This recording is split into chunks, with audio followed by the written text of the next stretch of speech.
Со цел да се намалат директните контакти како превенција од коронавирусот, општина Кучани им препорачува на граѓаните да претпочитаат електронска и телефонска комуникација со општинските служби. Општина Кучани со сите сектори и оделенија работи нормално, а комуникацијата се одвива непречено и преку една шалтерската канцеларија, до која има еден приод за граѓаните.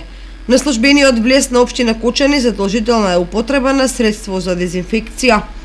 Одговорните од општина Кучани упатуваат апел до такси превозниците и возачите во јавниот превоз да носат заштитни маски и ракавици и редовно да вршат дезинфекција на возилата. Почитувајќи го заклучокот од 16-та седница на владата за прекин на работата на библиотеките, јавната општинска установа библиотека Искра нема да работи до 25 март. На подрачјето на Кочани доследно се применуваат заклучоците, мерките и препораките на владата на Република Северна Македонија за заштита од болеста COVID-19. Сите објекти на детската градинка Павлена Велјанова, основните и средните училишта се затворени, а дежурните служби им издаваат потврди на родителите кои се ослободени од работни обврски, доколку имаат дете до 10 годишна возраст.